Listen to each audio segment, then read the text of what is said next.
The wind howled through broken windows, carrying the metallic scent of decay. Emma's flashlight flickered, casting fractured shadows along the peeling walls of the old asylum. Every step echoed, bouncing off the empty hallways like whispers from the past. A door ahead swung slightly, though there was no breeze. She froze. A faint scratching came from inside the darkness, rhythmic, deliberate.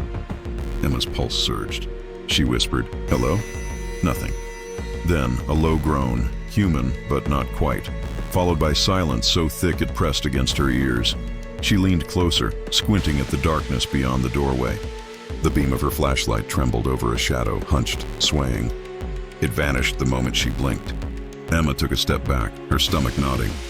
She could feel eyes on her, unseen but undeniably there. The walls seemed to breathe. A stale cold air seeped from cracks, curling around her neck like fingers. She shivered. The asylum didn't want visitors. It hadn't for decades, and now it wanted her. A whisper almost at her ear. "Why are you here?" Emma spun. Nothing. Only the darkness, thick and suffocating, and the sense that whatever had once walked these halls hadn't left. Emma had come for the thrill, or so she told herself. Urban exploration had always been her escape.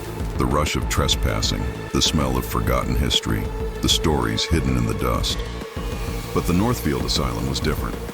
Abandoned since a fire swept through in the 1970s, rumors spoke of patients who never left, literally. Some claimed that on certain nights the walls whispered and the shadows remembered. She parked her car at the edge of the overgrown driveway. Rusted gates loomed like skeletal fingers. Her camera dangled from her neck. A flashlight rested in her palm. She approached, boots crunching on shattered glass. The main hall opened up like a tomb. Faded murals of smiling children stared back from the walls, their eyes warped by time. Emma felt the hair on her arms stand up. Her footsteps echoed unnaturally long, stretching into silence that swallowed sound whole. A sudden clang made her whip around. The door to the east wing had slammed shut. Emma frowned. Must be the wind, but it wasn't windy. She moved down the corridor, each step heavier than the last. The air was thick, scented with mildew and something more. Organic, something rotting. In a side room, the remnants of beds lay twisted and scorched. Papers littered the floor, as if abandoned mid-thought. Then she saw it, a wall scrawled with childish handwriting. "Don't look behind you." Her breath hitched. She spun. Nothing, just a room bathed in gray shadows. "Hello?" Her voice trembled. A faint giggle echoed, too sharp, too human. She backed away, heart hammering. A door at the far end creaked open on its own. Emma felt an invisible pull, dragging her forward, curiosity against fear. The temperature dropped. Her flashlight beam caught a figure at the end of the hall. Human, hunched, silent, then gone. Emma swallowed hard. "I shouldn't..." A whisper, closer this time. "You shouldn't have come." The deeper Emma ventured, the more the asylum changed. Hallways twisted unnaturally. Rooms appeared where none existed before. She began hearing faint footsteps behind her, always matching her pace. Occasionally, a shadow flickered across the corner of her vision. Gone when she turned, fragments of history emerged, charred patient files, photographs of vacant-eyed children, notes from doctors hinting at cruel experiments. A diary lay open on a dusty table. They speak in whispers now. They are always watching. Neighbors in the nearby town had warned her before she arrived. "Some places, they remember," an old man had said. "Once you cross the threshold, they follow." Emma had laughed nervously, shrugging it off. Now she understood. Voices whispered in corners. "Stay. Forever." A child's laughter, hollow and dry, reverberated from the walls. Emma tried to leave, but hallways looped back on themselves. Doors led to rooms that shouldn't exist. Her flashlight flickered and died at intervals, plunging her into darkness she could taste. She found another explorer's backpack. A journal inside detailed the same events. Disorientation, whispers, shadows that moved independently. The last entry, "It's not a building. It's alive." Her own reflection in a cracked mirror revealed not just her face, but something behind her. A shadowy figure, blurred, grinning. She spun around. "Empty, Emma." The whisper called her name, coaxing, pulling. Her mind screamed that this wasn't real. Yet the shadows pressed closer. Every sense betrayed her. The asylum had become sentient, feeding on fear, weaving reality into nightmare. The air thickened. Doors slammed without wind. Screams echoed from upper floors. She stumbled into a room filled with beds. The walls were etched with names, dozens of them, all scratched deep. And one, fresh, Emma. By the time Emma reached the center of the asylum, the place was unrecognizable. Hallways twisted like serpents, ceilings warped. Every sound was amplified. Her heartbeat, the rustle of rats, whispers overlapping into a chorus of the damned. A figure emerged from the darkness, human at first glance, then distorted, elongated limbs, eyes hollow black pits. It smiled as she screamed. Doors around her slammed shut in unison. Escape impossible. Why? She gasped. Because you saw, the entity hissed, voice a mix of hundreds, all screaming together. Because you remembered. Her mind fractured. Every corner held shadows, every sound carried voices of the dead. Memories of her life intertwined with the asylum's history. Faces she had never seen stared from mirrors, whispering her secrets. She ran, but the asylum flowed like water, corridors shifting, swallowing her whole. The figure followed silently, always just beyond reach, grinning. A window shattered, cold wind biting her skin. Emma fell through, but the ground never came. She plummeted into darkness, the asylum folding around her. Emma awoke outside the gates, dawn light filtering through mist. Her flashlight lay broken, her camera missing. The asylum behind her looked empty, silent, unthreatening. She tried to speak to the town, to tell them what happened, but no one recognized the place she described. The Northfield Asylum, they said, burned decades ago. No bodies remained, no records survived. Yet at night, in the quiet moments before sleep, she heard it. A whisper. We are still here. And when she looked in mirrors, the faint shadow of a grin lingered just behind her, promising she had never truly left.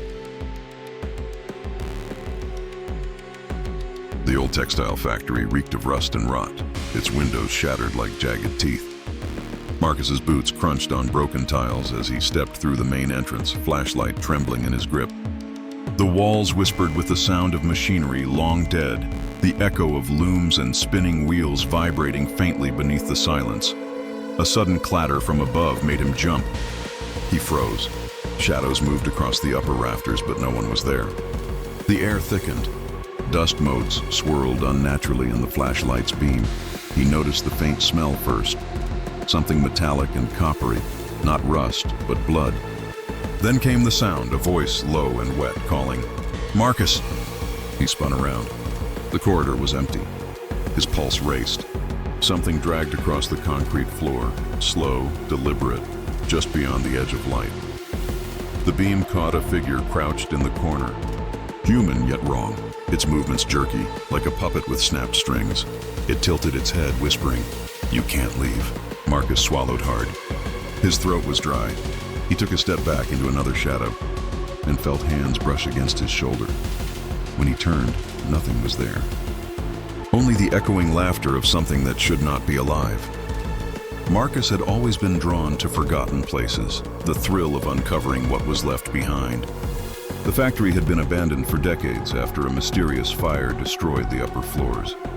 Rumors said workers disappeared without a trace, swallowed by shadows in the night. The townspeople avoided the place. Old photographs showed the factory bustling, full of workers, children sneaking in on lunch breaks. But now vines clawed through broken walls, windows gaping open. Every step echoed unnaturally, as if the building itself was listening. He explored cautiously. Rusted machines loomed like skeletal remains, belts and cogs frozen mid-motion.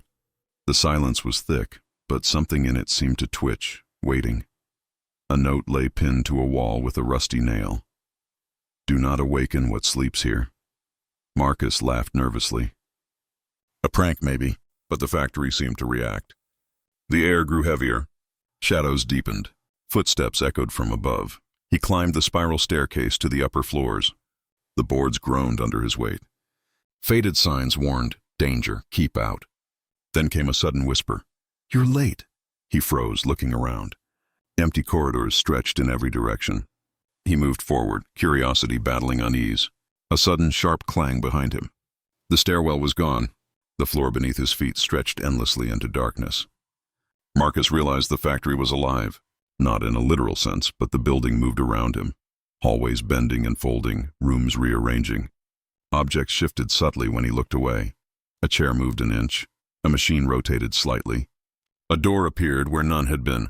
Voices emerged from the walls, faint at first.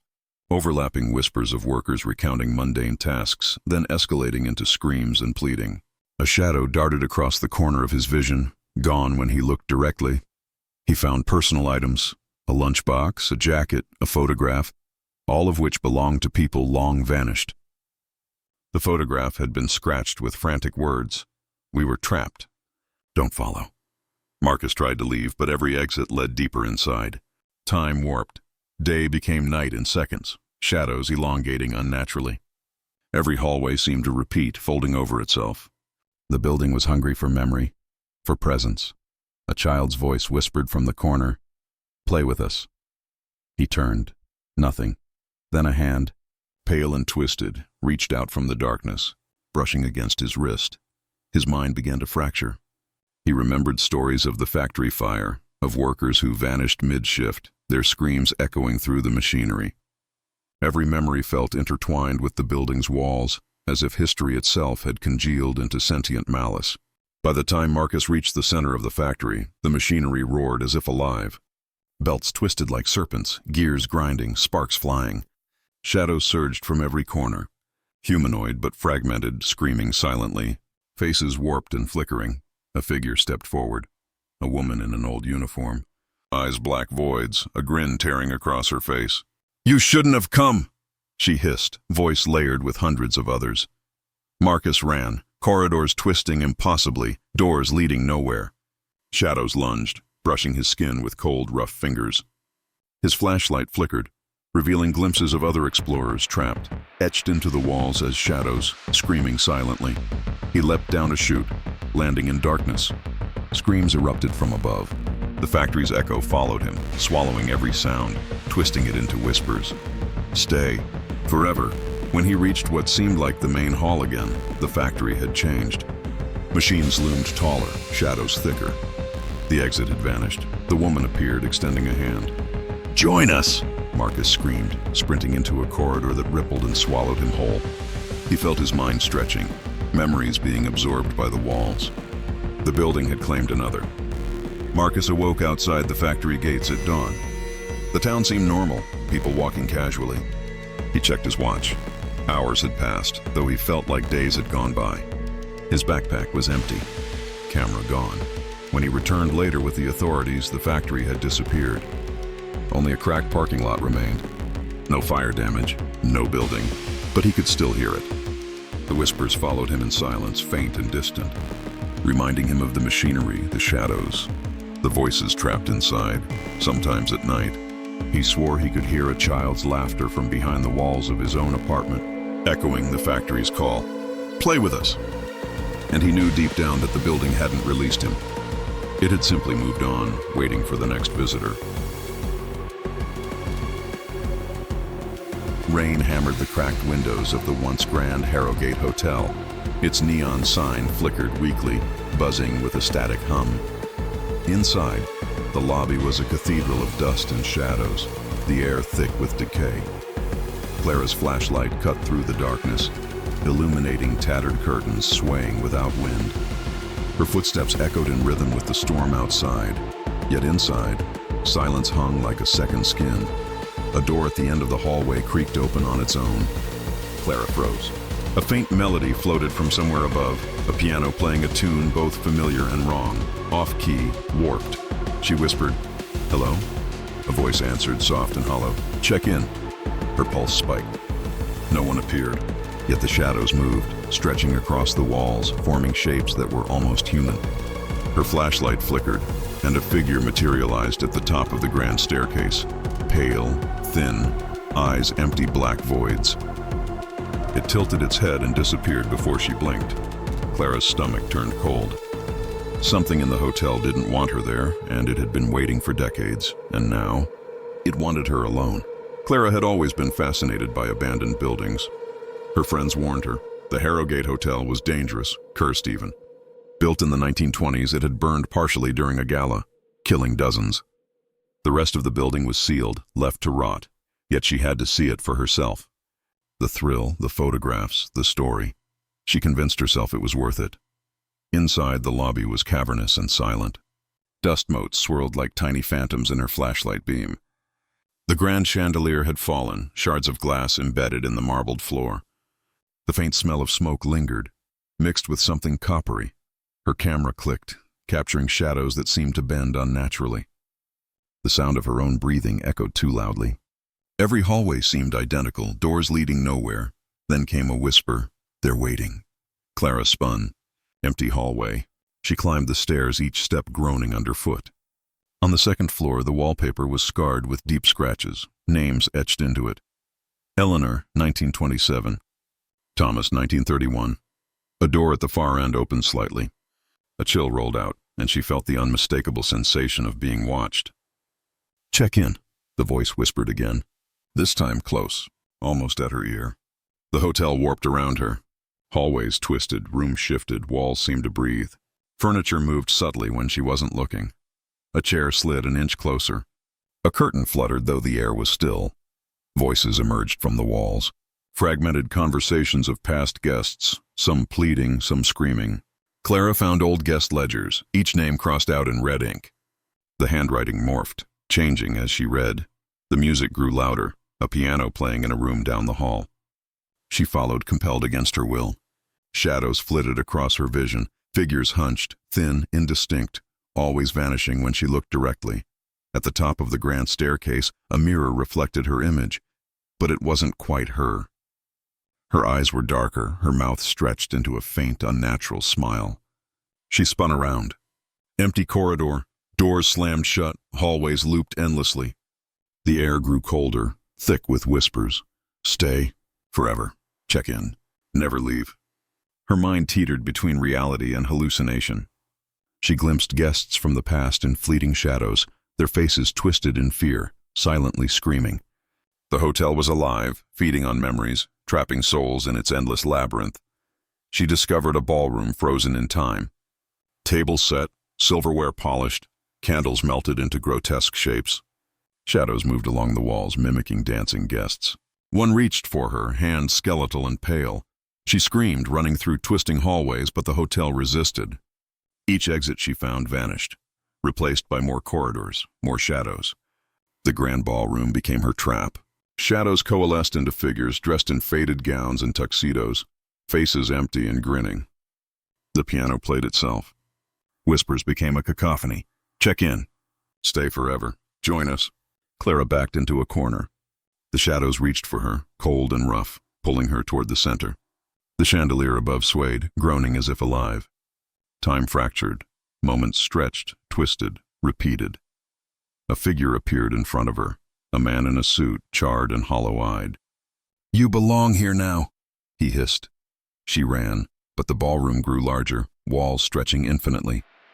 Her flashlight flickered. Faces of previous victims appeared, screaming silently, mouths open but producing no sound. She fell to the floor, the shadows enveloping her, pulling her into the black, her own screams swallowed. Clara awoke outside the hotel gates at dawn. Rain had stopped. Streets were normal, the hotel now looking abandoned, empty, harmless.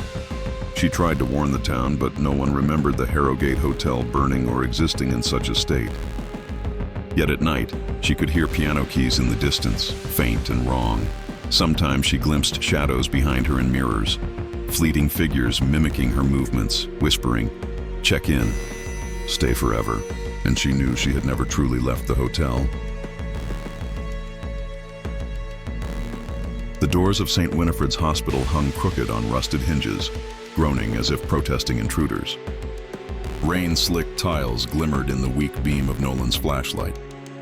The scent of antiseptic had long faded. Now the air was heavy with mold, dust, and something metallic. A sudden drip echoed in the hallway. Nolan froze, straining to hear beyond his own pulse.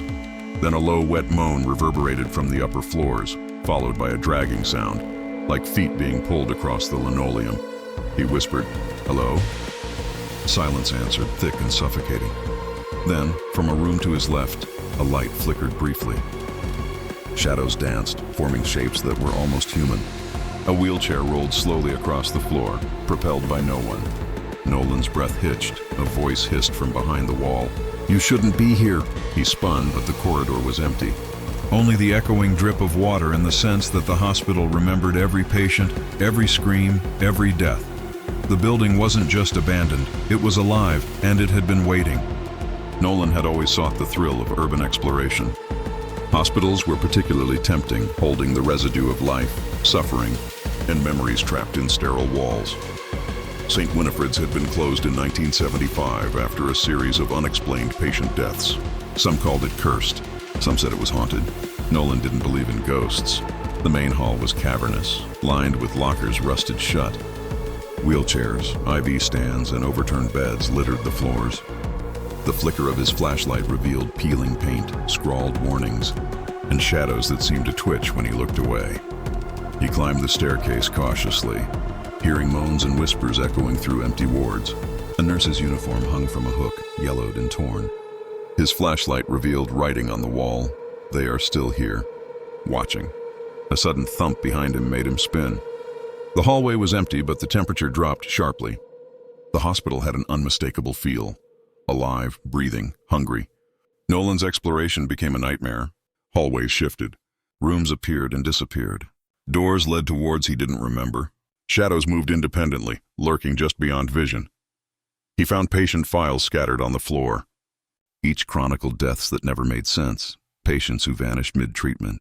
Bodies discovered days later with eyes wide open, mouths frozen in silent screams, voices whispered, faint cries, pleas for help, incomprehensible warnings. At one point, a shadowy figure appeared at the end of the corridor. A man in a hospital gown, hollow-eyed, dragging himself toward Nolan, muttering, "Don't leave. Don't leave." Every exit he found led him deeper inside. The hospital seemed to resist, its walls stretching like skin, folding corridors into endless loops. Mirrors reflected scenes from the past. Surgeries, screams, shadows hovering over patients. A wheelchair moved on its own, spinning in place. Nolan tried to leave it behind, but it followed. Cold hands brushed his shoulders. Whispers echoed, layering into a chorus of voices from decades past. The deeper he went, the more the hospital seemed to consume his memory, blending reality with the echoes of death. He saw past explorers, trapped as shadows on the walls, forever reaching, pleading. The morgue became his trap. Cabinets lined the walls, some open, revealing empty drawers, others occupied by shadows that writhed and whispered. The lights flickered as if the building itself was breathing, pulsing with life from the dead. Figures emerged, patients, nurses, doctors, all distorted, moving with jerky, unnatural motions. They reached for Nolan, murmuring, "Stay, join us." He ran through hallways that twisted impossibly, doors opening to wards that weren't there moments ago. Every shadow lunged at him, every whisper pressed against his mind. He stumbled into the operating theater. Surgical tools hovered in midair. The shadows coalesced into a figure of a doctor, face obscured, voice a blend of hundreds. "You belong here." The walls contracted, the floor tilting like waves. Nolan screamed, but the sound was swallowed. He fell, grasping at the air, the building devouring his presence, his memory, until he was nothing but a shadow among shadows. Nolan awoke outside the hospital gates, drenched in rain. Dawn filtered through mist, casting an eerie glow. The building appeared silent, empty, harmless. When he returned later with authorities, St. Winifred's looked abandoned, but ordinary. No signs of shifting hallways or trapped shadows. No warnings scrawled on walls. Yet, sometimes at night, he could hear the faint creak of wheelchairs, the whisper of staff, the groan of beds moving on their own. And shadows lingered in his apartment mirrors, echoing the hospital's claim, "We are still here." He had survived, but only just. Part of him remained inside, trapped forever. The gates of Whitmore Academy hung crooked, paint peeling and rust covering every hinge. Inside, the classrooms were filled with the smell of mildew and chalk dust, thick in the air like smoke. Liam stepped cautiously through the main hall, flashlight in hand. Each step echoed too loudly, bouncing off the walls as if mocking him. Broken desks lay scattered across the floor, chairs toppled over like fallen soldiers. A faint sound caught his attention. A piano key struck gently, though the piano was cracked and silent. Then laughter, high, thin, and unnatural, echoed down the hallway. "Hello?" Liam whispered. His voice seemed swallowed by the shadows. A figure appeared at the end of the hall, hunched and pale, holding a notebook. It tilted its head, eyes hollow, and smiled. Then it vanished. From a doorway to his right, a voice whispered, "Class is not over." Liam's stomach churned. The building didn't just remember the children who once learned there. It remembered every fear, every punishment, every secret. And now, it wanted him to remember too. Whitmore Academy had closed decades ago after a series of mysterious accidents involving students and staff. Rumors claimed the school had been cursed. Children vanished during lessons, teachers lost their minds, and some halls were never empty. Liam had always sought abandoned buildings for exploration, drawn to their lingering stories. This school was a prize, massive, sprawling, with hundreds of rooms untouched by humans in decades. Inside, the hallways were silent, lined with lockers rusted shut. Dust coated everything, and the faint smell of decayed paper lingered in the air. Broken windows let in streaks of light that cut through the gloom, illuminating torn curtains swaying without wind. A classroom door opened slightly. Inside, blackboards were scrawled with names. Anna, Michael, Simon, Liam. The last one made him freeze. From upstairs, faint whispers drifted down. "Don't leave. Stay with us." He shivered and moved forward, curiosity battling unease. The school seemed alive, listening, aware of every step he took. As Liam explored, the school shifted unnaturally. Hallways twisted, classrooms reappeared in impossible arrangements, and staircases led to places that shouldn't exist. Shadows darted across corners of his vision, disappearing when he looked directly. Voices whispered from walls, fragments of lessons, children laughing, screaming, chanting names. A teacher's figure emerged briefly, thin, eyes black and hollow, repeating, "Class is in session." In one classroom, he found desks arranged as if waiting for students, with small figures seated, pale, distorted children staring at him silently. The piano in the hallway played itself, notes off key, warping into a chilling melody. Time became fractured. Moments stretched, repeated, and overlapped. Doors opened to rooms that vanished behind him. Shadows reached from corners, brushing against him with cold, rough hands. He found a diary belonging to a student describing the school as sentient. It watches. It knows. It takes those who stay too long. Each page was fresher than the last, ending with, "Liam, do not enter." Every attempt to leave failed. Hallways looped endlessly. The school pressed against him, tightening, swallowing sound, feeding on fear. Liam reached the auditorium. The stage was set for a performance long abandoned. Shadows of students and teachers moved in slow, jerky motions, rehearsing a play that never ended. The piano played loudly, notes crashing in dissonance. Figures reached for him from the rows of seats. The whispers became a chorus, screaming, chanting, pleading, "Stay! Stay! Class is not over." Liam ran, but corridors twisted impossibly. Doors led to classrooms where shadows mimicked his movements. The figures grew closer, whispering his secrets, memories, fears. In the main hallway, the blackboard glowed faintly, writing appearing by itself. "You belong here." The shadows lunged. He stumbled and fell, the school swallowing him into darkness. His screams were absorbed, leaving only whispers behind. Liam awoke outside the school gates at dawn. Rain had fallen overnight. Whitmore Academy now seemed silent, empty, harmless. When he returned later, authorities saw only an abandoned, decaying school. No traces of shifting hallways or trapped children remained. Yet at night, Liam heard faint laughter and the piano playing off-key notes from the distance. Shadows lingered in mirrors, moving independently, whispering, "Class is not over."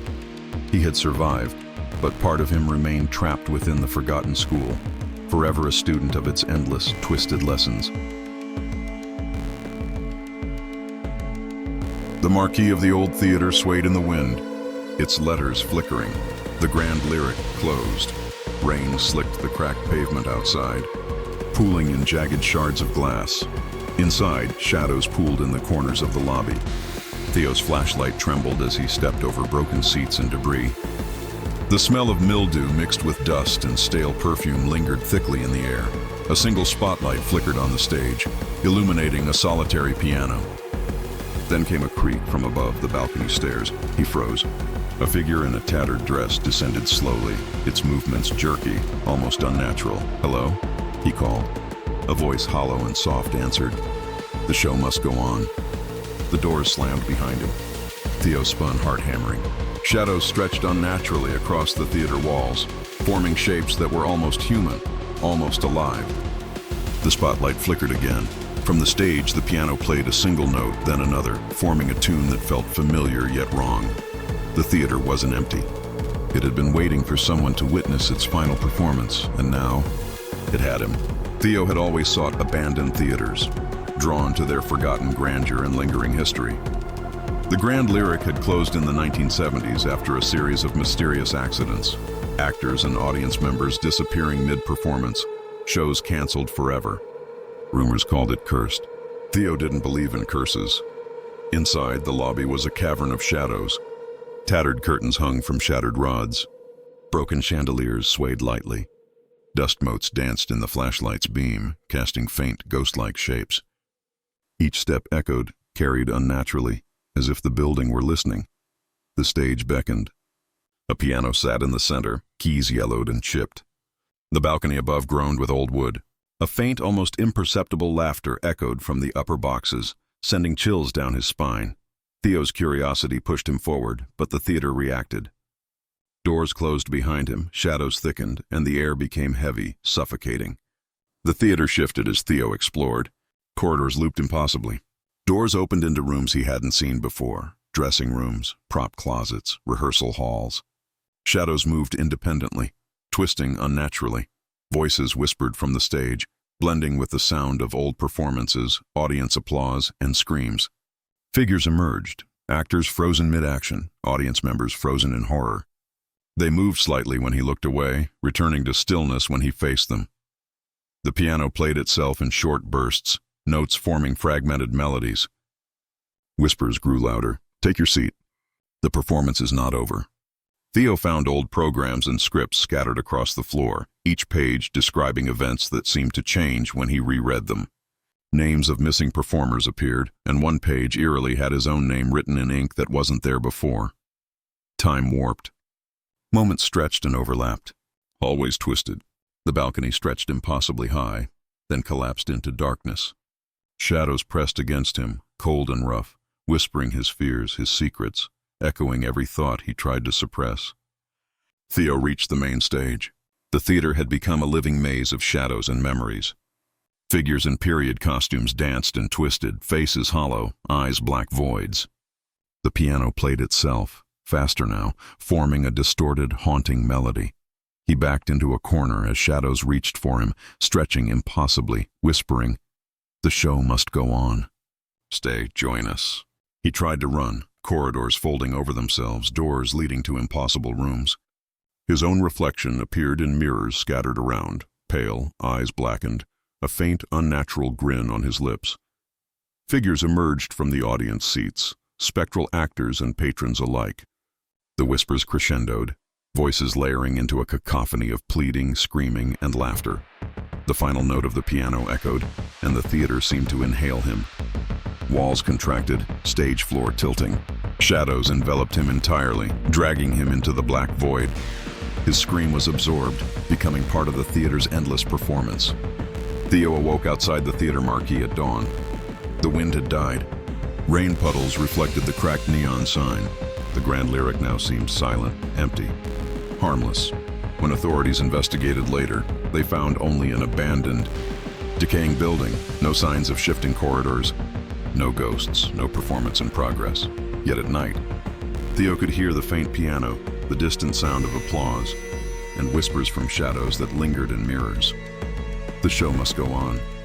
Part of him had remained behind, trapped in the theater's eternal performance, and every so often he swore he could feel phantom hands guiding him toward the stage, waiting for the curtain to rise once more. The gates of Blackthorn Penitentiary were rusted shut, their chains rattling in the wind. Inside, the air was thick with the scent of mold, metal, and old blood. Jared's flashlight cut a narrow beam through the darkness of the main cell block. His boots echoed unnaturally, each step swallowed and then returned as a distant, distorted whisper. From the shadows, a scraping sound came, slow and deliberate, like claws on stone. A figure appeared in the far end of the hall, hunched, pale, eyes black pits reflecting his flashlight. "Hello?" Jared called, voice shaking. A hollow voice replied, "Cells don't like visitors." He froze. The shadows seemed to shift, stretching along the walls like living things. The echoing of distant screams, some human, some not, filled the empty corridors. A chain rattled, swinging toward him from an empty cell. Jared's stomach churned. Blackthorn Penitentiary didn't just hold the criminals who had been confined there. It remembered every scream, every fight, every death. And now, it was awake. Jared had always been drawn to abandoned prisons. There was something intoxicating about the lingering weight of confinement, fear, and despair. Blackthorn had been closed after a riot decades ago. Official records were sparse, and rumors spoke of inmates who vanished without trace. Inside, the prison was a labyrinth of cells and corridors. Rusted bars groaned under their own weight. Shadows pooled in corners where the light barely reached. The faint echo of chains and distant screams hung in the air. As he explored, Jared noted the graffiti scratched into the walls. Names, dates, warnings. Don't stay. They see everything. A staircase led to the upper tier. Each step groaned. The air grew colder with every flight, thickening as though the prison itself were exhaling. A faint whisper drifted from a cell. "Why are you here?" Jared's pulse quickened. Something in Blackthorn didn't want visitors. It had been waiting, patient, hungry. The deeper Jared explored, the more the prison defied reality. Corridors twisted, staircases led to impossible places, and doors opened to cells that weren't there moments before. Shadows moved independently, reaching and recoiling when he looked. Voices emerged, inmates screaming, guards barking orders, whispers layered over decades of suffering. A figure appeared in the darkness, a prisoner, hunched, face obscured, whispering, "You belong inside." Objects shifted subtly, chains dragged across floors with no one holding them, doors slammed without wind, keys rattled in empty locks. Time fractured. Moments stretched, repeated, overlapped. Jared glimpsed past explorers trapped as shadows against the walls, forever pleading for release. The prison seemed alive, feeding on memory and fear. Whispers became screams. Shadows pressed closer. Cold hands brushed his skin. A single cell appeared at the end of the corridor. The name Jared was scratched into the wall, fresh and bleeding. Jared reached the central block. The prison had become a living maze of corridors, cells, and shadows. Figures emerged, prisoners, guards, all distorted, hollow-eyed, stretching unnaturally. Chains rattled and swung. Doors slammed simultaneously. Shadows lunged from walls, reaching with pale, cold hands. Whispers became a deafening chorus. "You cannot leave. You belong. Stay forever." He ran, corridors twisting impossibly. Cells appeared above, below, to the sides. Mirrors reflected his image, but twisted, eyes black, lips curled into a faint, unnatural smile. The shadows converged, dragging him toward a cell that stretched endlessly downward. Screams of those trapped before him echoed, merging with his own. He fell, swallowed into darkness, absorbed into Blackthorn itself. His last scream became part of the chorus, joining the voices of the forgotten. Jared awoke outside the gates at dawn. The sun reflected on rusted metal and broken concrete. Blackthorn Penitentiary appeared abandoned, silent, harmless. Authorities later investigated but found no evidence of shifting corridors or trapped explorers. The prison seemed ordinary, decayed yet empty. Yet at night, Jared heard whispers in his apartment, the echo of chains, distant screams, and shadows moving along walls. The prison had left a part of him behind, forever claiming him in its labyrinth of memory and fear. Even now, he swore he could feel cold hands brushing against his skin in empty corridors, guiding him back into the prison's endless shadows. The doors of Ravenwood Library hung slightly ajar, their hinges rusted. Rain dripped from the roof, splashing onto cracked tiles. Inside, the air was thick with dust, old paper, and a faint sour scent of decay. Maya's flashlight cut a narrow path across rows of shelves. Books lay scattered on the floor, their pages yellowed and curling. Each step echoed unnaturally, bouncing off walls lined with forgotten knowledge. A whisper drifted from the shadows. "Read me." Maya froze. Her flashlight flickered, illuminating a figure hunched in the corner. It turned slowly, revealing pale, hollow eyes and a mouth stretched into a silent scream. She stumbled back. "Who's there?" Only the whisper returned, soft, coaxing. "Stay. Learn. Never leave." A gust of wind, or something worse, swept the shelves, scattering books across the floor like trapped souls. Pages flipped themselves, revealing writing she had never seen. Names, dates, warnings. Her own name scribbled across the margins. The library had been waiting for someone curious enough to read its secrets. And now, it had found her.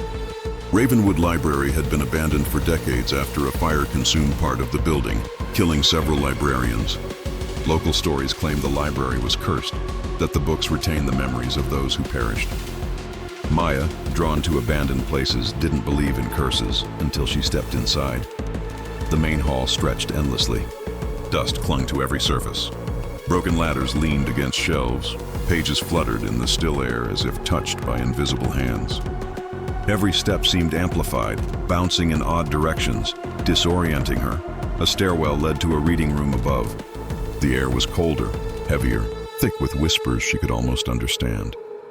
She glanced at a desk, papers etched with warnings. "Don't open the wrong page." "The library watches." A faint voice echoed from the stacks. "Read me." Maya's heartbeat spiked. The library wasn't empty. It had been waiting. As Maya explored, the library shifted unnaturally. Corridors extended, shelves twisted, rooms appeared and disappeared. Shadows moved independently, forming shapes almost human, almost alive. Books opened themselves, pages flipping rapidly. Names of past visitors appeared, crossed out or smeared. Figures emerged briefly, pale, hollow-eyed librarians and readers, trapped in the library's memory. They moved when she looked away, frozen when she faced them. Whispers grew louder, layered with chanting and cries, compelling her to read, to explore further. One book fell at her feet. Its pages revealed her own diary entries, rewritten with events she hadn't lived, warnings she hadn't written. Time fractured. Rooms looped, staircases twisted impossibly, corridors stretched endlessly. Shadows brushed her skin, whispered her fears and secrets, echoing every thought she tried to suppress. In the main hall she found a ledger. Pages were fresh, blood-red ink spelling her name repeatedly. The library fed on curiosity, on knowledge, on fear. Every exit she attempted vanished. The building pressed closer, alive, consuming, remembering every step she took. Maya reached the central archive. Shadows coalesced into figures of librarians and scholars, thin and pale, faces hollow. Books floated around them, pages torn and flying in a vortex. The whispers became deafening. "Stay. Learn. Join us." She tried to flee, but corridors twisted impossibly. Mirrors reflected her image, but pale, hollow-eyed, lips stretched into a faint, unnatural smile. Shadows reached from shelves, cold hands brushing her skin. The library pulsed like a heartbeat, inhaling and exhaling. A vortex of books and shadows dragged her toward the center. Her screams were absorbed, joining the library's chorus of trapped souls. Time ceased. She was no longer a visitor.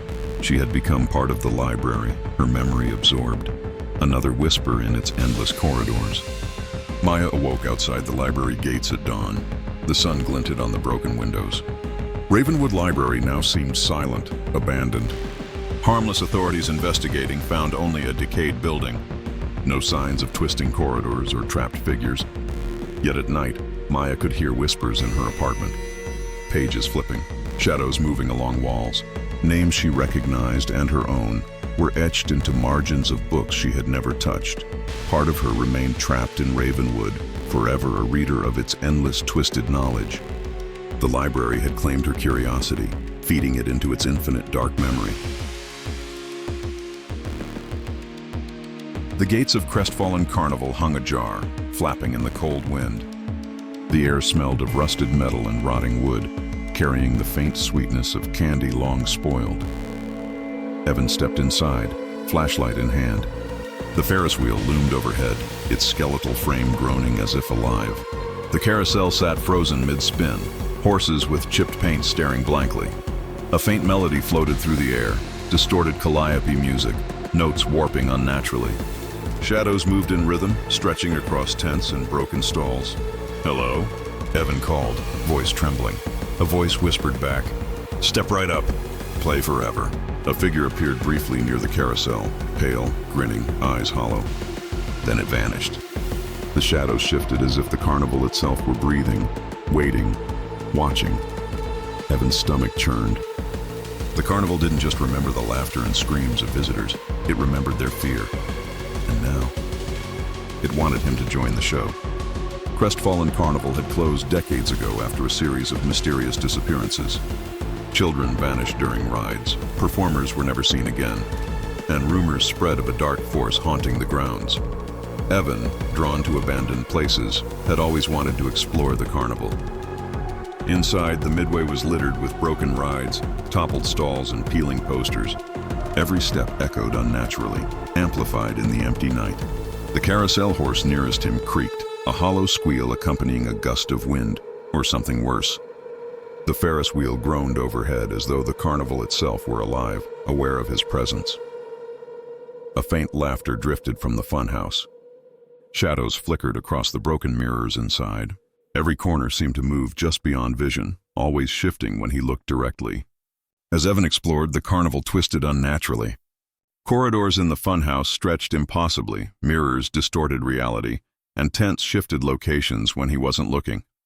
Shadows moved independently, forming shapes almost human, almost alive. Distorted laughter and cries emerged from every ride.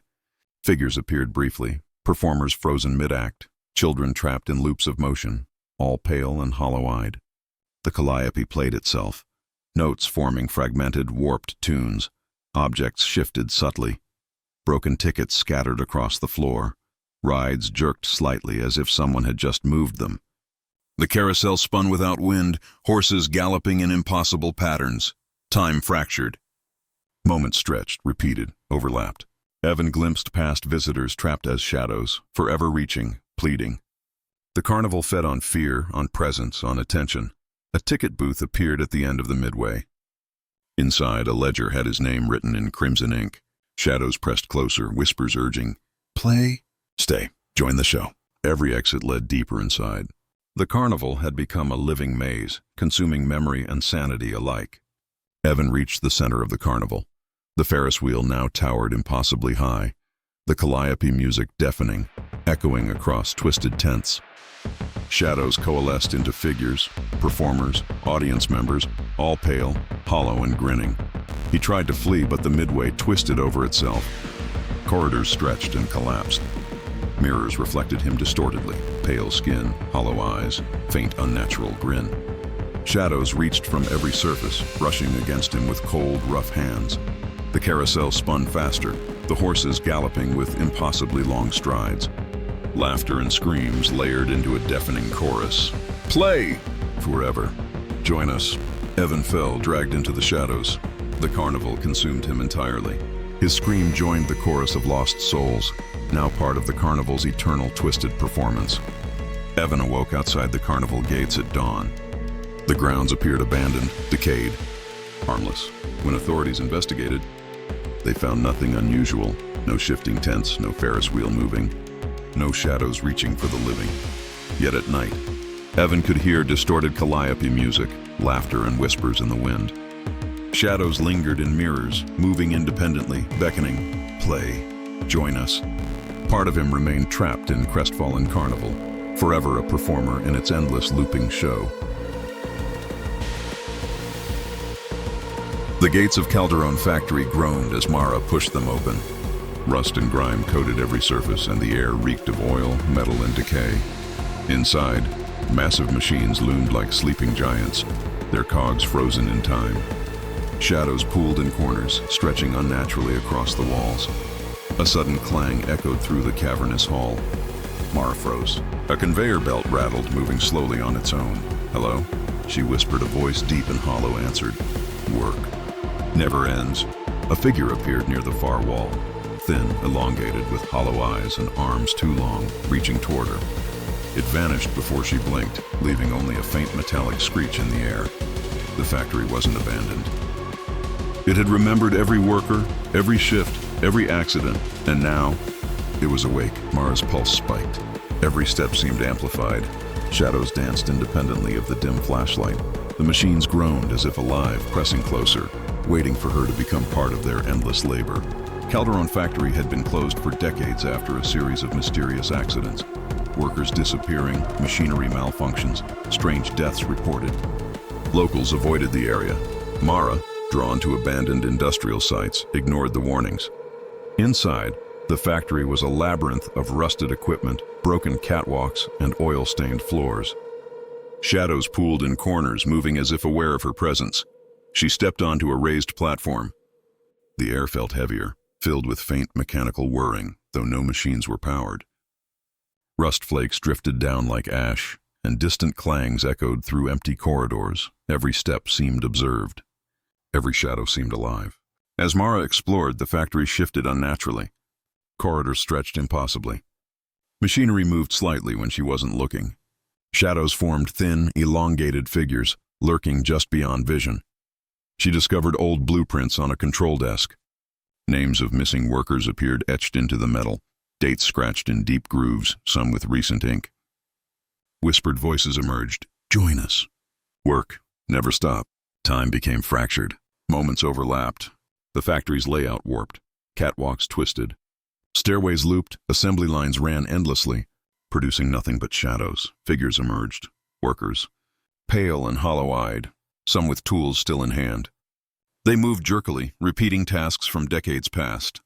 Machinery seemed alive, pressing against her with invisible force. Every exit led deeper inside. The factory pressed closer, alive, feeding on her fear. Shadows brushed against her skin, whispers echoing her thoughts, reminding her of the danger she had ignored. Mara reached the main hall, a cavernous space filled with towering machines. Shadows of workers and machinery coalesced into horrific forms, moving with jerky precision. The conveyor belts ran on their own, producing no objects but screaming shadows. She tried to escape. Hallways twisted impossibly. Machinery groaned, crushing the walls inward. Shadows lunged from corners, reaching for her. Mirrors of broken metal reflected her image, pale, hollow-eyed, lips curling into a faint, unnatural smile. The whispers crescendoed into a chorus. "Work. Forever. Join us." A massive press descended from above. Shadows dragged her toward it. Her scream echoed through the factory, swallowed by the grinding machines. She was absorbed into the factory's eternal labor, another ghostly worker in its endless nightmare. Mara awoke outside the factory gates at dawn. The factory appeared silent, abandoned, harmless. Authorities investigating found only a rusted, decaying building. No machinery moved, no shadows reached for the living. Yet at night, Mara could hear faint mechanical groans, whispers, and scraping metal in the distance. Shadows lingered in mirrors, moving independently, beckoning. Work. Never stop. Part of her had remained behind, trapped within Calderon Factory's endless halls, forever performing tasks that had no end.